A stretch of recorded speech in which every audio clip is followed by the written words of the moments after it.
Dear students, आज हम बात करेंगे क्लास 11th के बच्चों से। 11th के बच्चे हैं या 12th के बच्चे हैं या 9th के 12 10th के बच्चे हों, इस बार आपका जो एग्ज़ाम है वो फ़ेब में होने वाला है, आप सबको मालूम है। और आज हम बात कर रहे हैं, लगभग 20 दिसंबर है और आपके पास टाइम लगभग एक महीने का बचा हुआ है। ठीक है, लगभग 40 डेज़ आपके पास, हम अगर फ़ेब तक लेके चलते हैं तो अराउंड आपके पास 40 डेज़ हैं। ठीक है, अब सबसे बड़ा क्वेश्चन ये हो जाता है कि इस एक महीने या 40 दिन के अंतर्गत में हम अपनी पढ़ाई को कैसे करें। ठीक है, पढ़ाई कैसे करें, किस सब्जेक्ट को कितना टाइम देना चाहिए ताकि हमें अपने एग्ज़ाम में अच्छे से अच्छा स्कोर हम कर पाएँ। ठीक है, देखिए इस चीज़ को किसी भी एग्ज़ाम के लिए, किसी भी जब हम किसी भी एग्ज़ाम की तैयारी करते हैं तो सबसे पहली और ज़रूरी चीज़ हो जाती है कि हमें उस एग्ज़ाम का पैटर्न पता होना चाहिए। हम जिस एग्ज़ाम में पार्टिसिपेट करने वाले हैं, चाहे वो 10th हो, 11th हो, 12th हो या कोई भी एग्ज़ाम हो, आपको सबसे पहले उस एग्ज़ाम का पैटर्न पता होना चाहिए। हमारी जो नंबर ऑफ़ यूनिट्स हैं उनमें इसका डिवाइडेशन क्या है, यूनिट वाइज डिवाइडेशन, सिलेबस का यूनिट वाइज डिवाइडेशन क्या है, प्लस उनकी मार्किंग स्कीम क्या है। मार्किंग डिवाइडेशन जिसको बोलते हैं, किस यूनिट में से कितने नंबर के क्वेश्चंस आने वाले हैं, ऑब्जेक्टिव कितने आने वाले हैं, ट्रू फॉल्स कितने आने वाले हैं, 1 नंबर के क्वेश्चंस कितने रहेंगे, 2 नंबर के क्वेश्चंस कितने रहेंगे। ये चीज़ें हमारे लिए सबसे इंपॉर्टेंट चीज़ हो जाती है। ठीक है, इसके बाद में होता है हमारा स्टडी प्लान, जिसको मास्टर स्टडी प्लान बोल सकते हैं। ड्यूरिंग द एग्जाम या बिफोर द एग्जामिनेशन हम बोल सकते हैं।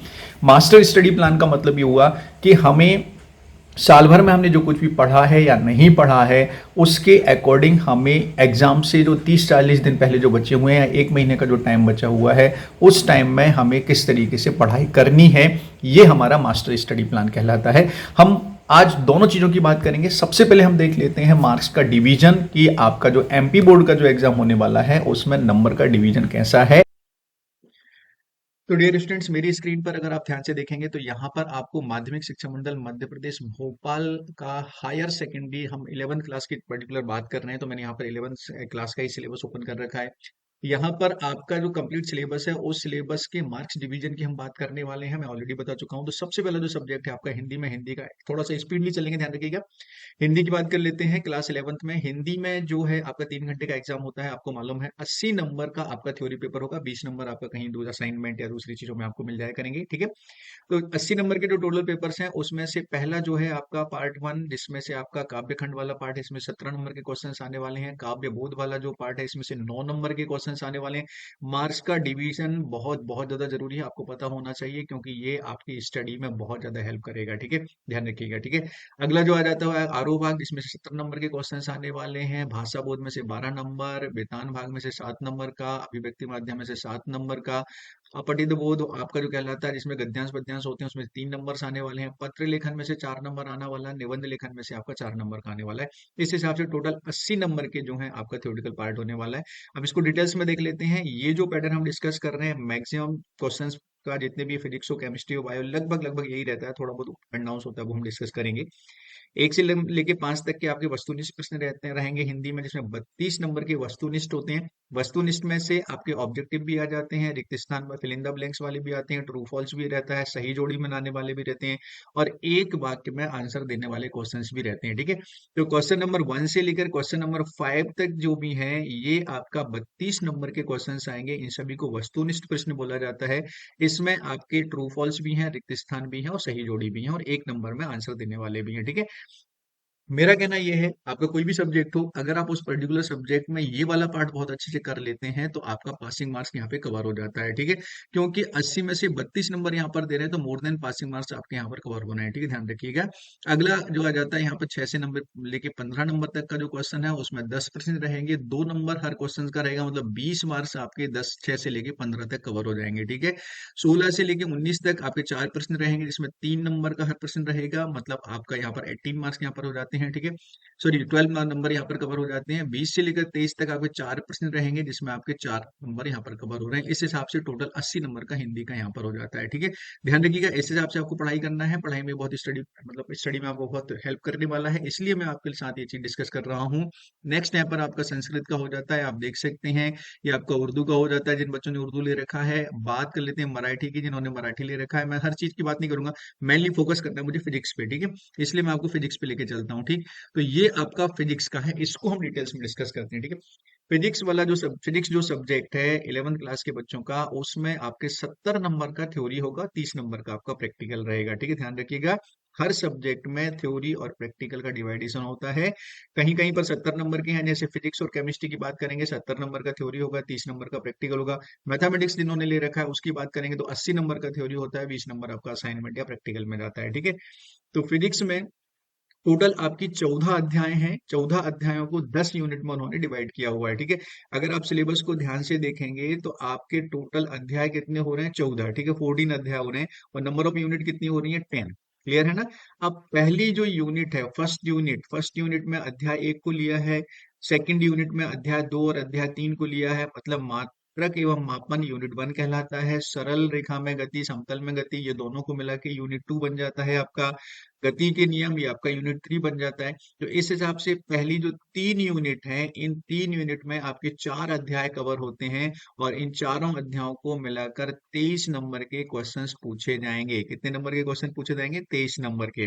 अब मैं आपसे बोल रहा हूँ, ये तीनों चारों यूनिट अगर आपने बहुत बहुत अच्छे से कर ली है, अगर आपने स्टार्टिंग से लेकर अभी तक इस सब्जेक्ट को बहुत अच्छे से स्टडी किया है, तो कोई टेंशन वाली बात नहीं है, आप आराम से इस सब्जेक्ट में बहुत अच्छा स्कोर कर सकते हैं। ठीक है, लेकिन अगर आपने अभी तक बिल्कुल भी नहीं पढ़ा है, आपको बहुत ज्यादा टेंशन है, तो मैं आपको सजेस्ट करूंगा कि सबसे पहली जो 4 यूनिट है ये स्कोरिंग है, इन 4 यूनिट्स को बहुत अच्छे से कर लीजिए आप। बाकी की अगली यूनिट में अगर आप थोड़ा बहुत अप एंड डाउन भी करते हैं तो चलेगा, लेकिन इन 4 को अगर आपने अच्छे से कर लिया तो 100% आप सब्जेक्ट को क्लियर कर लेंगे। ठीक है, क्लियर? तो ये 4 यूनिट हो जाती हैं। अगली जो सॉरी 4 अध्याय हो जाती हैं 3 यूनिट में। अगली जो है आपकी यूनिट 4, यूनिट 5 और यूनिट 6, जिसमें आपका अध्याय 5, 6 और 7 आते हैं, जिसमें कार्य ऊर्जा और शक्ति, कणों के निकाय तथा घूर्णन गति और गुरुत्वाकर्षण, ये 3 अध्याय को मिलाकर 3 यूनिट बन रही हैं, 4, 5, 6, जिसमें टोटल 17 नंबर के क्वेश्चन आने वाले हैं। बहुत अच्छा है, बहुत अच्छे टॉपिक्स हैं, बहुत अच्छी यूनिट्स हैं। आप यहाँ से भी बहुत अच्छा स्कोर कर सकते हैं अगर आपने पढ़ा है तो। ठीक है, नेक्स्ट रहता है आपका यूनिट 7, 8 और 9, जिसमें आपके अध्याय 8, 9, 10, 11 और 12, मतलब आपके 5 अध्याय यहाँ पर कवर हो रहे हैं यूनिट 7, 8 और 9 में, जिसमें टोटल 20 नंबर के क्वेश्चंस आने वाले हैं, जिसमें ठोसों के यांत्रिकी गुण, तरलों के यांत्रिकी गुण, द्रव्य के तापीय गुण, ऊष्मा गतिकी और अणुगति सिद्धांत, इन चारों पांचों यूनिट को मिलाकर 20 नंबर के क्वेश्चन आपको आने वाले हैं। ठीक है, नेक्स्ट आपका यूनिट 10 हो जाता है जिसमें आपका दोलन होता है और तरंगे, मतलब अध्याय 13 और 14, जिसमें से आपके 10 नंबर के क्वेश्चन हो रहे हैं। तो इन सब का अगर हम टोटल देखते हैं, टोटल 70 मार्क्स आपके थ्योरी में जाने वाले हैं। ठीक है, अब इसको डिटेल्स में देख लेते हैं। यहाँ पर डिटेल्स में आप देखेंगे तो प्रश्न क्रमांक 1 से लेकर 5 तक 28 नंबर के आपके ऑब्जेक्टिव आने वाले हैं, जो कि आपका पासिंग मार्क्स डिसाइड करेंगे, ध्यान रखिएगा। ठीक है, तो 28 नंबर के ऑब्जेक्टिव हैं, जिसमें 6 नंबर के आपके जो रहेंगे सही विकल्प वाले रहेंगे। ठीक है, 6 नंबर आपका रिक्त स्थान वाला रहेगा, fill in the blanks. 6 number आपका ट्रू फॉल्स रहेगा, सॉरी 5 नंबर आपका ट्रू फॉल्स रहेगा। 6 नंबर आपका सही जोड़ी रहेगा और 5 नंबर आपका एक वाक्य में उत्तर देने वाले रहेंगे। ठीक है, ध्यान रखिएगा, ये वाला पार्ट बहुत इंपॉर्टेंट है। इसमें या तो सही मतलब सही और गलत मतलब गलत होता है। ठीक है, क्लियर है ना?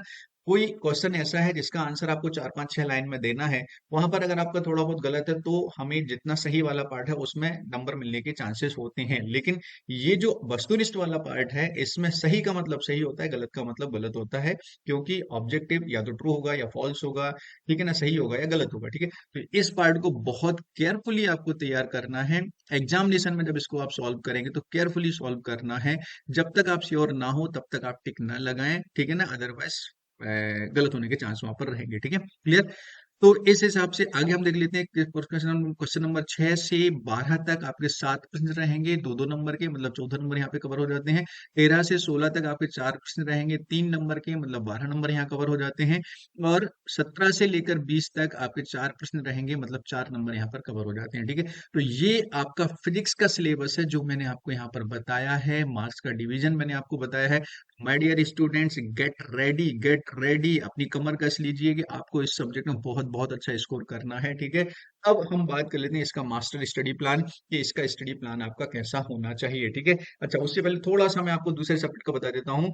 आप ये जो हम डिस्कस कर रहे हैं, ये आपका एमपी बोर्ड का है। एमपी बोर्ड की साइट से मैंने डाउनलोड किया है, इसको मैं डिस्क्रिप्शन बॉक्स में इसकी लिंक डाल दूंगा, आप चाहें तो वहां से इसको डायरेक्टली डाउनलोड कर सकते हैं। पीडीएफ में आपको शेयर कर दूंगा, आप वहां से डाउनलोड कर सकते हैं इसके लिए डायरेक्टली। ठीक है, आपको हर सब्जेक्ट की डिटेल्स वहां पर मिल जाएगी। ठीक, इसी तरीके से आपका रसायन विज्ञान केमिस्ट्री का है 70 नंबर का रहने वाला है। यहाँ पर भी पैटर्न वही का वही है जो आपने फिजिक्स में चेक किया है। 28 नंबर के वस्तुनिष्ठ है, बाकी आपका 2, 3 और 4 नंबर के क्वेश्चंस आपके आने वाले हैं। ठीक है, मैथमेटिक्स में इसी तरीके से देखेंगे तो मैंने बोला था 80 नंबर का थ्योरी पेपर होता है, 30 नंबर का आपका असाइनमेंट या प्रैक्टिकल रहता है। ठीक है, क्लियर, इसमें 32 नंबर के ऑब्जेक्टिव आते हैं। इसी तरीके से अगर आप जीव विज्ञान बायोलॉजी की बात करते हैं तो 70 नंबर का आपका थ्योरी पेपर रहेगा, 30 नंबर का प्रैक्टिकल रहेगा। इसमें भी सेम पैटर्न है जैसा कि आपने फिजिक्स और केमिस्ट्री में देखा, उसी तरीके से 28 नंबर के वस्तुनिष्ठ है और बाकी डिवाइडेशन वही है, सेम मतलब पैटर्न वही रहेगा आपका मार्क्स का, जैसा कि हमने फिजिक्स में देखा है या केमिस्ट्री में देखा है। ठीक है, बाकी अदर सब्जेक्ट जिनके हैं वो आप नीचे देख सकते हैं, मैंने बोला है मैं आपको शेयर कर दूंगा तो आप वहां से इसको देख सकते हैं। ठीक है,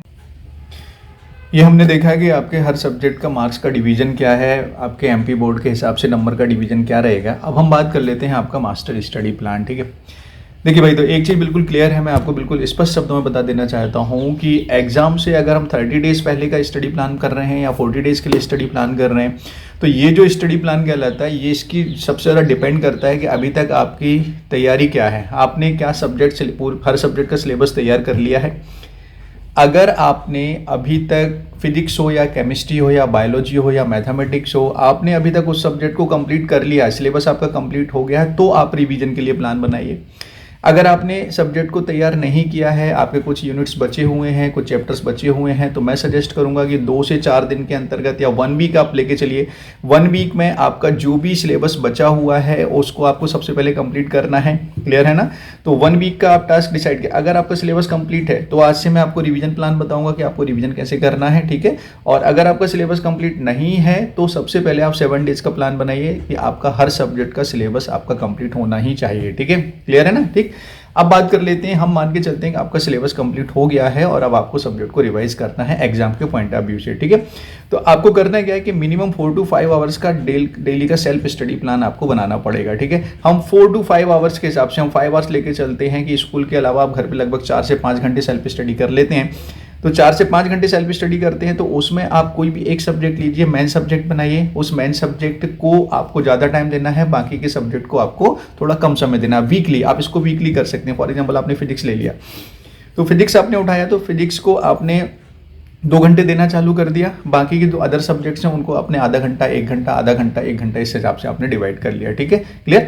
तो इस हिसाब से आप 1 वीक रख लीजिए। अगले हफ्ते फिर आप क्या कर सकते हैं, केमिस्ट्री को 2 घंटे देना चालू कर दीजिए, फिजिक्स को 1 घंटा कर दीजिए, मैथमेटिक्स या बायोलॉजी जो आपने ले रखा है उसको थोड़ा सा कम समय दे लीजिए। फिर नेक्स्ट वीक में आप क्या कर सकते हैं कि मैथमेटिक्स को 2 घंटे दीजिए या बायोलॉजी को 2 घंटे दीजिए और बाकी के जो सब्जेक्ट हैं उनको थोड़ा सा कम टाइम कर दीजिए। ठीक है, इस हिसाब से आप एक एक सब्जेक्ट को ज़्यादा समय देकर उस पर्टिकुलर सब्जेक्ट को कंप्लीटली कर सकते हैं, साथ ही साथ दूसरे सब्जेक्ट को भी आप पैरेलली उस साथ में रिवाइज कर सकते हैं। ठीक है, टाइम दे सकते हैं। ठीक है, अच्छा, ये तो हो गया आपका वीकली।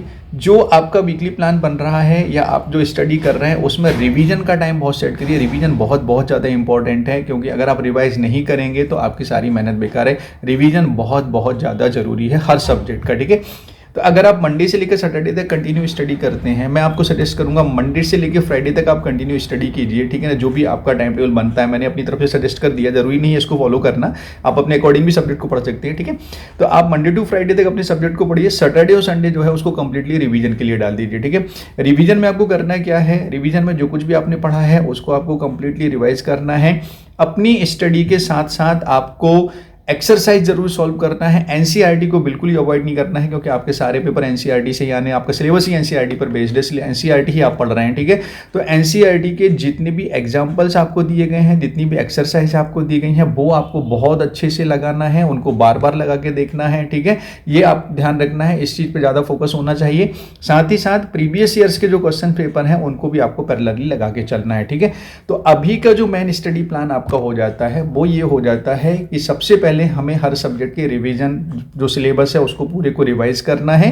रिवीजन के साथ ही साथ सेकेंडली आपको एक्सरसाइज को सॉल्व करते हुए जाना है। एनसीईआरटी की जो भी एक्सरसाइज है उसको आपको सॉल्व करना है, और साथ ही साथ आपको करना क्या है, जो प्रीवियस ईयर्स के क्वेश्चन पेपर्स हैं या जो क्वेश्चंस हैं उनको आपको सॉल्व करना है। ठीक है, सिंपल सा इतना अगर आप कर लेते हैं, रिवीजन, देन आपका एक्सरसाइज, देन आपका क्वेश्चंस पेपर। इनको अपने टाइम के जो भी आपका टाइम टेबल है उसके अकॉर्डिंग आप अपने सब्जेक्ट को डिवाइड कर लीजिए, और इस तरीके से आप करते चले जाएंगे तो आई एम श्योर कि आप हर सब्जेक्ट में बहुत अच्छा स्कोर कर सकते हैं। ठीक है, चलिए तो ये हो गया हमारा स्टडी प्लान। आई होप कि आप इस चीज़ को, आपको इससे रिलेटेड कोई डाउट नहीं होगा और आप इसको जरूर कोशिश कीजिए इंप्लीमेंट करने की। कोई डाउट होता है, कोई प्रॉब्लम होती है तो कमेंट्स बॉक्स में लिखिए, definitely I will reply you.